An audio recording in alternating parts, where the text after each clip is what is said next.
Hey gamers, the Red Dragon here, and we are taking a look at From Dusk. This is page 5, the last page of the challenges. So this is it, guys and gals. Everything we've done so far has led us to this moment in time. So this is the last From Dusk video, unless they come out with DLC, because there's nothing else to show you. I've already showed you everything. So you'll see that I'm dumping water on top of these water plants in order to let them go ahead and run completely out of water, because I don't want them extinguishing this fire. In this particular level, the only thing we can control is the water. So we have Jellyfy water, and we can pick up and move water. So what I'm doing is I'm letting the fire go ahead and get a little closer. And when it gets about halfway up that hill, I'm going to go ahead and turn on Jellyfy water and clear out this area over on the far left. I have to do it in enough time where vegetation will grow on that sand, because that's the only way I'm going to get the fire to transfer over.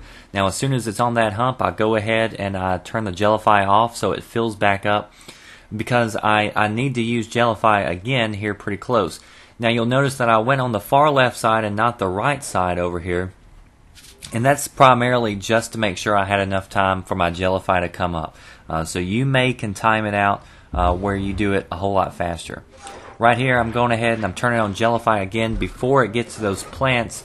And that way those plants I don't have to worry about extinguishing the fires as well. You'll see that whenever they empty, they just form a little, jello looking thing. It looks delicious. And then I'm clearing out this area right here. So again, the fire can cross over, and vegetation is the only thing that's going to catch on fire. Now right here, I'm just sitting here like in amazement, like, oh, it's so pretty, when I should have already been putting out this fire, or at least telling the villager at that point to go ahead and move towards that keystone, and that would have saved me a lot of time. Instead, I wasted a lot of precious seconds. And when you're trying to go for the fastest time, seconds count.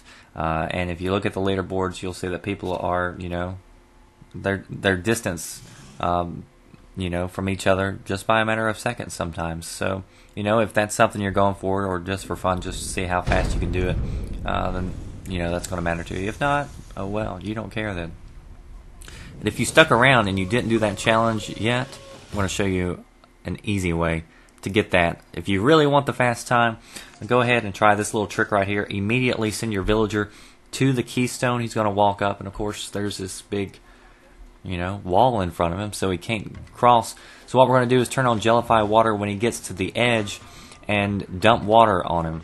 And what we're going to try to do is try to get that villager up over the ledge, or at least positioned in a way where we can unjellify the water. It turns to liquid, and he falls down.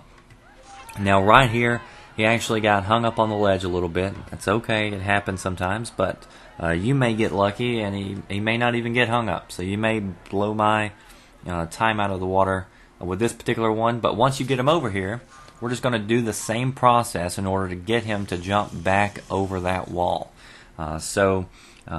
If you're able to complete this, it may take you several times in order to kind of get the hang of it as to how to get them over. You'll probably try and fail a few times, but you can restart, and eventually you'll probably get it. So again, what we're doing is I'm just turning on the Jellyfy water, dumping it on top of him, trying to get it where I know that he's at least high enough over the ledge, so if I go and turn it to water, he's just going to slide right down the hill right there.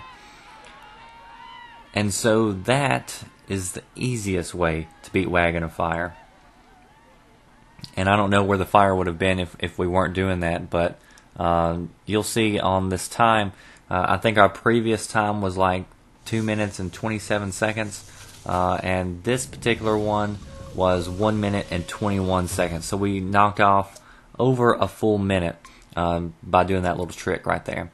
Here we are at the last mission, the descent. Pay attention. We have Infinite Earth. We're going to go ahead and move this totem pole immediately, and we're going to send guys up to that top hill. We're then going to turn on Infinite Earth in order to try to fill us a path so that people can get to that top pole.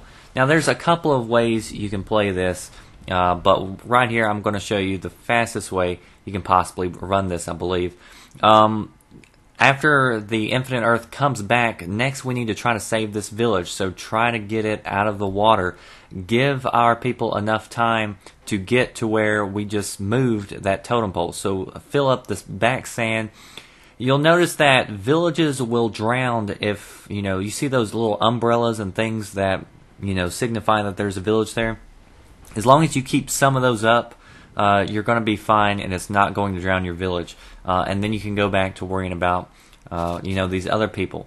You may have to go back and fill up that hole a little bit in order to get them to walk up that path in the very back.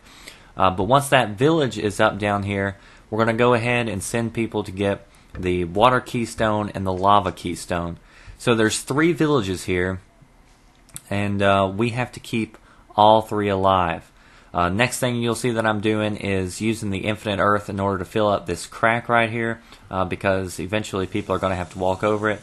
And then I'm going to put some along the sides of where these 2 villages are. And that's just going to buy me a little extra time. So what happens is we're now going to go ahead and move into the second one as soon as you see that they have built that village up top. But don't start it too soon, because if not, the people up top will come down and think you're telling them to go build that one instead.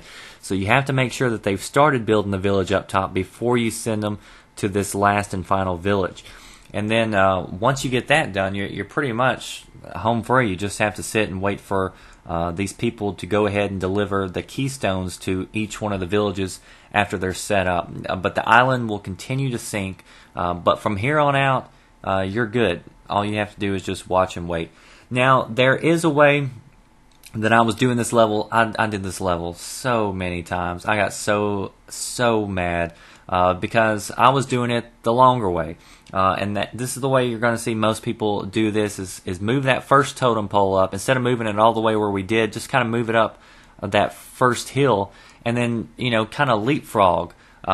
And you can buy yourself enough time, and eventually you can walk over and place a totem pole over in this area, and they'll walk up that hill that those people are delivering those umbrellas or kites or whatever.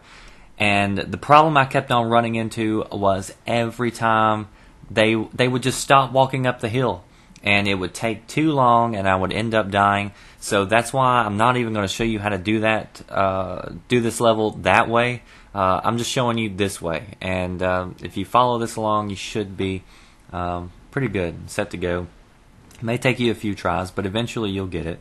And this is by far the fastest way to do it. The other way, it just takes a lot longer, and you would think it would be safer, but it's not, because your people are dumb. And there were seriously parts where they would reach the top of the hill, and they were going to, go set that totem pole, and they would just stop like 5 feet in front of it, and it's a flat surface. So frustrating. But there we go. There's the last couple of achievements that we got. And, with all these challenges, you can go back and play them as many times as you want to. Try to beat your time. Watch other people's videos. See the little tips and tricks that they did. You can implement them with what I've done. And, I'm sure you can do pretty darn well. So, we end it. And we're taking a look at the leaderboards. I'll just show you real quick, because I don't like to brag, but I am kind of proud to be in the top 25. I am number 25 right there for all the challenges. So it's 25 people. That's better than me, but that's okay. I'll take it. So there you go, guys. Thank you so much for watching. I hope you enjoyed the From Dust walkthrough challenges and campaign. Be sure you comment, like, and subscribe. Thank you.